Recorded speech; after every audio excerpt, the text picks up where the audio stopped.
ಉತ್ತರ ಕರ್ನಾಟಕ ಅದರಲ್ಲೂ ಹೋರಿ ಹಬ್ಬ ಅಂದರೆ ಗಂಡು ಮೆಟ್ಟಿದ ನಾಡು ಉತ್ತರ ಕರ್ನಾಟಕದಲ್ಲಿ ಹೆಚ್ಚು ಹೆಸರುವಾಸಿಯಾಗಿರುವಂಥದ್ದು. ಕಳೆದ ದೀಪಾವಳಿ ಹಬ್ಬದಿಂದ ಏನು ಹೋರಿ ಹಬ್ಬ ಪ್ರಾರಂಭ ಆಯಿತು, ಅಲ್ಲಿಗೆ 4 ಜನರ ದುರ್ಮರಣ ಆಗಿರುವಂಥದ್ದು. ಹೀಗಾಗಿ ಜಿಲ್ಲಾಡಳಿತ ಒಂದಿಷ್ಟು ಷರತ್ತುಬದ್ಧ ವಿಷಯಗಳನ್ನು ಹಾಕಿರುವಂಥದ್ದು. ಈ ಬಗ್ಗೆ ಮಾತನಾಡಲಿಕ್ಕೆ ಪ್ರಮುಖವಾಗಿ ಹೋರಿಯ ಮಾಲೀಕರಾಗಿರ್ಬೋದು ಅಥವಾ ಹೋರಿ ಹಬ್ಬದ ಸಮಿತಿಯ ಸದಸ್ಯರಿದ್ದಾರೆ, ಅವರೆಲ್ಲರೂ ಕೂಡ ಇವತ್ತು ಜಿಲ್ಲಾಡಳಿತಕ್ಕೆ ಬಂದು ಜಿಲ್ಲಾಧಿಕಾರಿಗಳ ಜೊತೆಗೆ ಒಂದಿಷ್ಟು ಮಾತುಕತೆ ನಡೆಸಲಿಕ್ಕೆ ಮುಂದಾಗಿರುವಂಥದ್ದು. ಅಂದರೆ ಉತ್ತರ ಕನ್ನಡದಲ್ಲಿ ಹೋರಿ ಹಬ್ಬನ ಫೇಮಸ್ ಆಗಿ ಮಾಡ್ತೇವೆ, ಅದರಲ್ಲೂ ಕೂಡ ರೈತರು ತಮ್ಮ ನೆಚ್ಚಿನ ರಾಸುಗಳಿಗೆ ವರ್ಷವಿಡೀ ಸಾಕಷ್ಟು ಪ್ರೀತಿಯಿಂದ ಸಾಕಿ ಸಲುಗಿ ಒಂದಿಷ್ಟು ಹಬ್ಬಗಳನ್ನು ಮಾಡಲಿಕ್ಕೆ ಮುಂದಾಗ್ತಾರೆ. ಈ ಬಗ್ಗೆ ಮಾತನಾಡಲಿಕ್ಕೆ ಸ್ಥಳೀಯ ಜನರಿದ್ದಾರೆ, ಅವ್ರ ಜೊತೆ ಮಾತಾಡ್ತೀನಿ. ಸರ್, ಪ್ರಮುಖವಾಗಿ ಏನು ಸಂಘ ಸರ್ ತಮ್ಮ ಬಂದಿರೋ ವ್ಯವಸ್ಥೆ, ಅದು ಏನಕ್ಕೆ, ಯಾವ ಸಂಘ ನಿಮ್ಮದು ಅಂತ? ಉತ್ತರ ಕರ್ನಾಟಕ ಜಾನಪದ ಕ್ರೀಡೆಯಾದ ಹೋರಿ ಹಬ್ಬವನ್ನು ಅಚ್ಚುಕಟ್ಟಾಗಿ ನಡೆಸ್ಕೊಡೋದಕ್ಕೆ ಒಂದು ವ್ಯವಸ್ಥೆ ಬೇಕಾಗಿತ್ತು. ಆದರೆ ಇವತ್ತು ಅದನ್ನು ಹೋರಾಟ ಮಾಡೋ ಸಲುವಾಗಿ ಒಂದು ಸಮಿತಿ ಮಾಡೋಂಗೆ ಆಗಿದೆ. ಇದು ಆಗಕೂಡ್ದಾಗಿತ್ತು, ಬಟ್ ಆಗಿದೆ. ಅದಕ್ಕೋಸ್ಕರ ಈ ಸಮಿತಿ ಅಂದರೆ ಹೋರಿ ಹಬ್ಬದ ಪ್ರಯುಕ್ತವಾಗಿ ಆಗ್ತಾ ಇರುವಂಥ ಸರ್ಕಾರದಿಂದ ಆಗ್ತಾ ಇರುವಂಥ ತೊಂದರೆಗಳಿಗೆ ಅದರ ವಿರುದ್ಧವಾಗಿ ಹೋರಾಟ ಮಾಡೋದಕ್ಕೆ ಒಂದು ಸಮಿತಿಯನ್ನು ರಚನೆ ಆಗಿದೆ. ವಿಶೇಷವಾಗಿ ಇದೇ ಜಿಲ್ಲೆಯಲ್ಲಿ ಯಾಕಾಗಿದೆ ಅಂದರೆ ಹೋರಿ ಹಬ್ಬ ಶುರುವಾಗಿದ್ದೆ ನಮ್ಮ ಜಿಲ್ಲೆಯಿಂದ, ಹಾವೇರಿ ಜಿಲ್ಲೆಯಿಂದ. ಆದ ಕಾರಣದಿಂದ ಇವತ್ತು ಎರಡು ಮನವಿಯನ್ನು ನಾವು ಸರ್ಕಾರದ ಪ್ರತಿನಿಧಿಯಾಗಿ ಜಿಲ್ಲಾಧಿಕಾರಿಗೆ ಕೊಡ್ತಾಯಿದ್ದೀವಿ.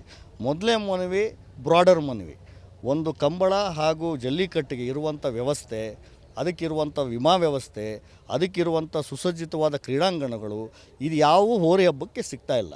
ಅದನ್ನು ಕೂಡ ಸರ್ಕಾರ ನಿಗಾವಹಿಸಿ ಅದನ್ನು ಮಾಡಿಕೊಡಬೇಕು ಅನ್ನೋದು ಬ್ರಾಡರ್ ಆಸ್ಪೆಕ್ಟ್. ಅದು ಒಂದು ಮನವಿ.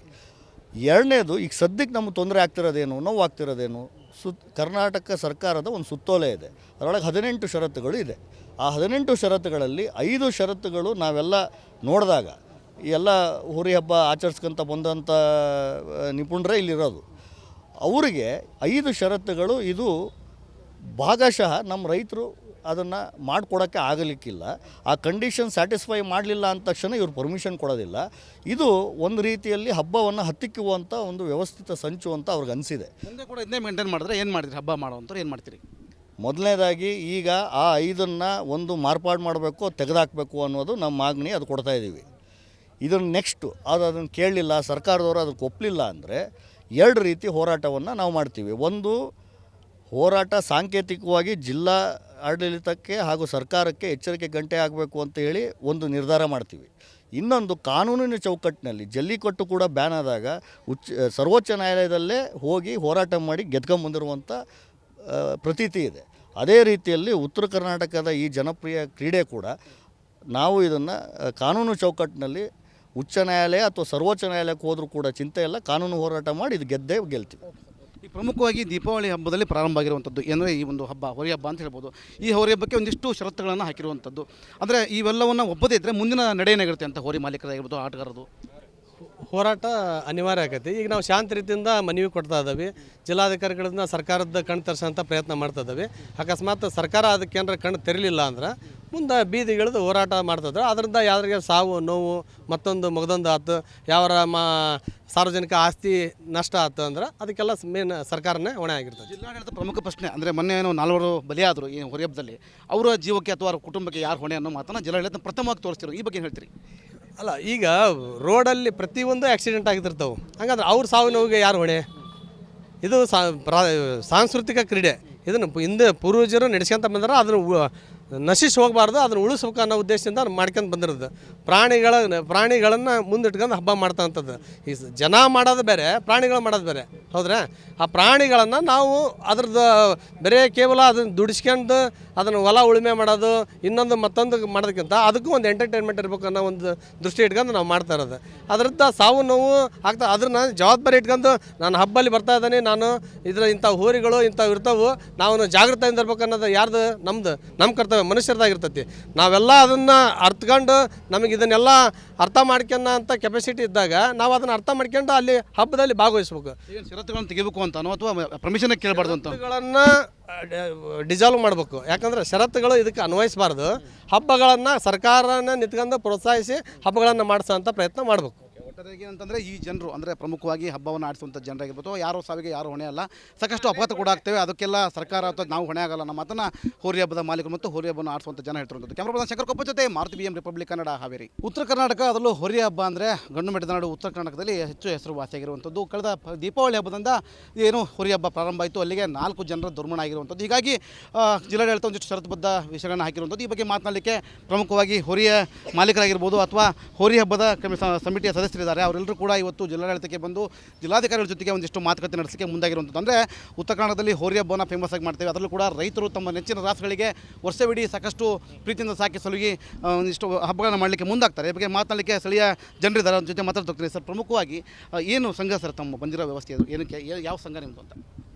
ಉತ್ತರ ಕರ್ನಾಟಕ ಜಾನಪದ ಕ್ರೀಡೆಯಾದ ಹೋರಿ ಹಬ್ಬವನ್ನು ಅಚ್ಚುಕಟ್ಟಾಗಿ ನಡೆಸ್ಕೊಡೋದಕ್ಕೆ ಒಂದು ವ್ಯವಸ್ಥೆ ಬೇಕಾಗಿತ್ತು. ಆದರೆ ಇವತ್ತು ಅದನ್ನು ಹೋರಾಟ ಮಾಡೋ ಸಲುವಾಗಿ ಒಂದು ಸಮಿತಿ ಮಾಡೋಂಗೆ ಆಗಿಬಿಟ್ಟಿದೆ. ಇದು ಆಗಕೂಡ್ದಾಗಿತ್ತು, ಬಟ್ ಆಗಿದೆ. ಅದಕ್ಕೋಸ್ಕರ ಈ ಸಮಿತಿ ಅಂದರೆ ಹೋರಿ ಹಬ್ಬದ ಪ್ರಯುಕ್ತವಾಗಿ ಆಗ್ತಾ ಇರುವಂಥ ಸರ್ಕಾರದಿಂದ ಆಗ್ತಾ ಇರುವಂಥ ತೊಂದರೆಗಳಿಗೆ ಅದ್ರ ವಿರುದ್ಧವಾಗಿ ಹೋರಾಟ ಮಾಡೋದಕ್ಕೆ ಒಂದು ಸಮಿತಿಯನ್ನು ರಚನೆ ಆಗಿದೆ.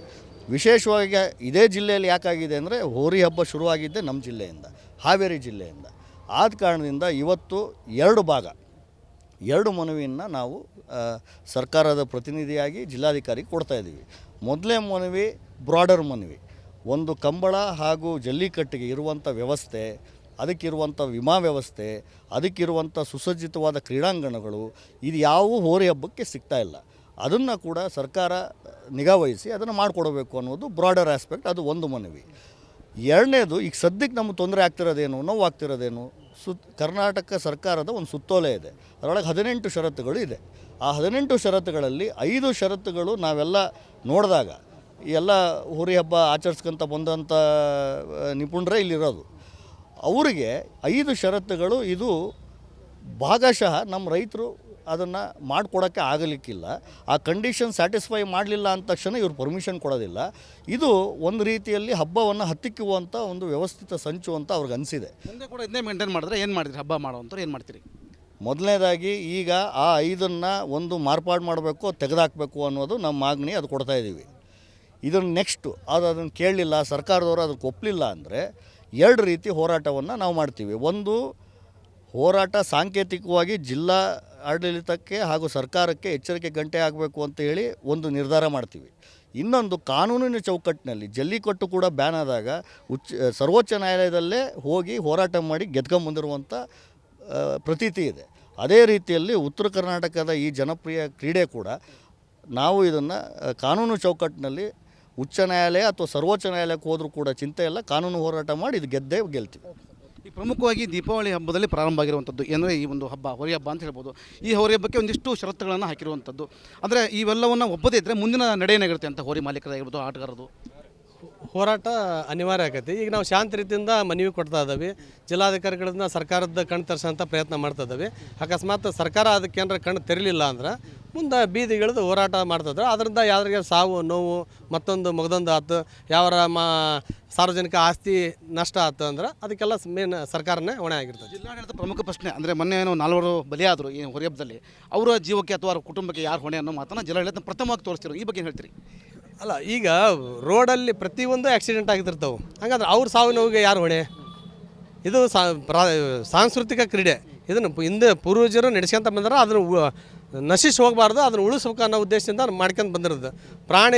ಪ್ರಾಣಿಗಳನ್ನು ಮುಂದಿಟ್ಕೊಂಡು ಹಬ್ಬ ಮಾಡ್ತಂಥದ್ದು. ಈ ಜನ ಮಾಡೋದು ಬೇರೆ, ಪ್ರಾಣಿಗಳು ಮಾಡೋದು ಬೇರೆ, ಹೌದ್ರಾ? ಆ ಪ್ರಾಣಿಗಳನ್ನು ನಾವು ಅದ್ರದ್ದು ಬೇರೆ ಕೇವಲ ಅದನ್ನು ದುಡಿಸ್ಕೊಂಡು ಅದನ್ನು ಹೊಲ ಉಳುಮೆ ಮಾಡೋದು ಇನ್ನೊಂದು ಮತ್ತೊಂದು ಮಾಡೋದಕ್ಕಿಂತ ಅದಕ್ಕೂ ಒಂದು ಎಂಟರ್ಟೈನ್ಮೆಂಟ್ ಇರಬೇಕು ಅನ್ನೋ ಒಂದು ದೃಷ್ಟಿ ಇಟ್ಕೊಂಡು ನಾವು ಮಾಡ್ತಾ ಇರೋದು. ಅದರಿಂದ ಸಾವು ನೋವು ಆಗ್ತಾ ಅದನ್ನ ಜವಾಬ್ದಾರಿ ಇಟ್ಕೊಂಡು ನಾನು ಹಬ್ಬಲ್ಲಿ ಬರ್ತಾ ಇದ್ದಾನೆ, ನಾನು ಇಂಥ ಹೋರಿಗಳು ಇಂಥವು ಇರ್ತಾವೆ, ನಾವು ಜಾಗೃತೆಯಿಂದ ಇರ್ಬೇಕು ಅನ್ನೋದು ಯಾರ್ದು? ನಮ್ಮ ಕರ್ತವ್ಯ, ಮನುಷ್ಯರದಾಗಿರ್ತೈತಿ. ನಾವೆಲ್ಲ ಅದನ್ನು ಅರ್ಥಕೊಂಡು ನಮಗೆ ಇದನ್ನೆಲ್ಲ ಅರ್ಥ ಮಾಡ್ಕೊಳ್ಳೋ ಅಂತ ಕೆಪಾಸಿಟಿ ಇದ್ದಾಗ ನಾವು ಅದನ್ನು ಅರ್ಥ ಮಾಡ್ಕೊಂಡು ಅಲ್ಲಿ ಹಬ್ಬದಲ್ಲಿ ಭಾಗವಹಿಸ್ಬೇಕು. ಷರತ್ತುಗಳನ್ನು ತೆಗಿಬೇಕು ಅಂತಾನೋ ಅಥವಾ ಪರ್ಮಿಷನ್ ಕೇಳಬಾರ್ದು ಅಂತ ಷರತ್ತುಗಳನ್ನು ಡಿಸಾಲ್ವ್ ಮಾಡಬೇಕು. ಯಾಕಂದರೆ ಷರತ್ತುಗಳು ಇದಕ್ಕೆ ಅನ್ವಯಿಸಬಾರ್ದು. ಹಬ್ಬಗಳನ್ನು ಸರ್ಕಾರನ ನಿಂತ್ಕೊಂಡು ಪ್ರೋತ್ಸಾಹಿಸಿ ಹಬ್ಬಗಳನ್ನು ಮಾಡಿಸೋ ಅಂಥ ಪ್ರಯತ್ನ ಮಾಡಬೇಕು. ಒಟ್ಟಾರೆಯಾಗಿ ಏನಂತಂದರೆ ಈ ಜನರು ಅಂದರೆ ಪ್ರಮುಖವಾಗಿ ಹಬ್ಬವನ್ನು ಆಡಿಸುವಂಥ ಜನರಾಗಿರ್ಬೋದು, ಯಾರೋ ಸಾವಿಗೆ ಯಾರು ಹೊಣೆ ಅಲ್ಲ. ಸಾಕಷ್ಟು ಅಪಘಾತ ಕೂಡ ಆಗ್ತೇವೆ, ಅದಕ್ಕೆಲ್ಲ ಸರ್ಕಾರ ಅಥವಾ ನಾವು ಹೊಣೆ ಆಗಲ್ಲ ನಮ್ಮ ಮಾತನ್ನು ಹೋರಿ ಹಬ್ಬದ ಮಾಲೀಕರು ಮತ್ತು ಹೋರಿ ಹಬ್ಬವನ್ನು ಆಡಿಸುವಂಥ ಜನ ಹೇಳ್ತಿರುವಂಥದ್ದು. ಕ್ಯಾಮ್ರಾ ಪರ್ಸನ್ ಶಂಕರ್ ಕೊಪ್ಪ ಜೊತೆ ಮಾರುತಿ BM ರಿಪಬ್ಲಿಕ್ ಕನ್ನಡ, ಹಾವೇರಿ.